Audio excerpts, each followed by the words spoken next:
Kini ang At Home with GMA Regional TV.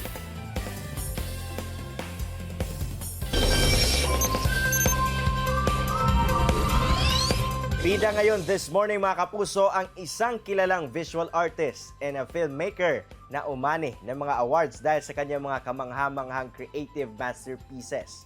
Mula sa mga angkan ng mga painters sa Zamboanga City, let's welcome Direk Mijan Jumalon. Buenos dias, Mijan. Welcome dito sa At Home with GMA Regional TV. Kumusta po kayo? Buenos dias, everyone. I'm fine. Thank you for having me here. Alright, Direk Mijan, you have participated on many local and national level competitions sa larangan ng filmmaking and won many Best Film Awards. Congratulations for that.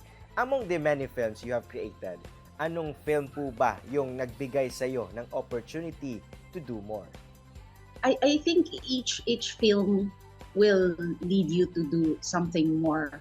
Like when I did my first documentary, from that experience, you pick up a lot of things, you learn a lot of things along the way, and then you get more ideas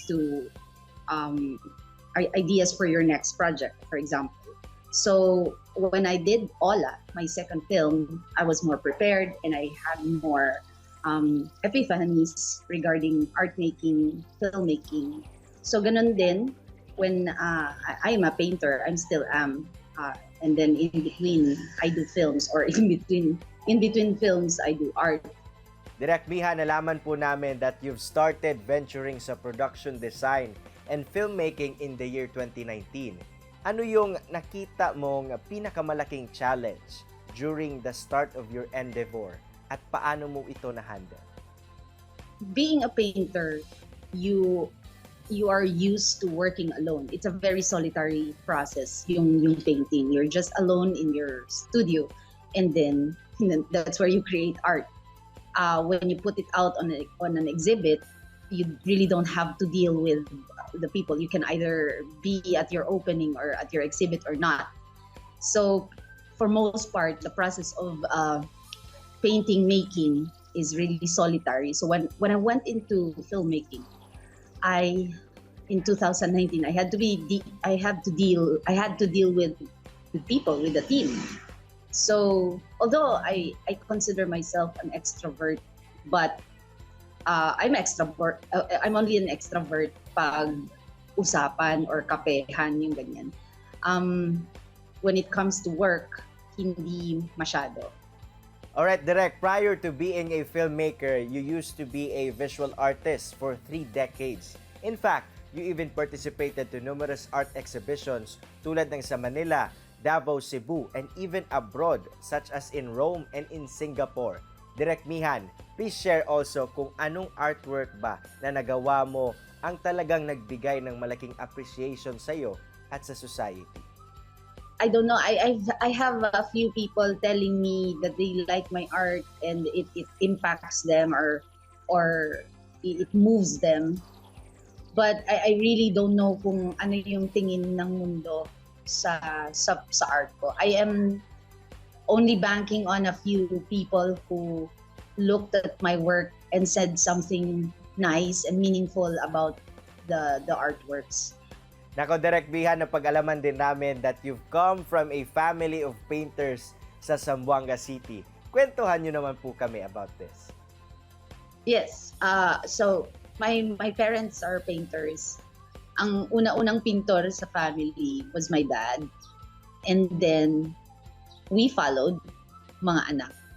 And then my mother painted yung pinaka-last. She only started painting in 1990. Kasabay sa amin, pero a little bit later than sa amin. O yun. Talagang nasa bloodline nyo na ang pagiging malikhain, Direk. And to note, na impluwensyahan mo na rin ang inyong anak na napaka-creative rin. Paki-share naman ito, Direk Mijan.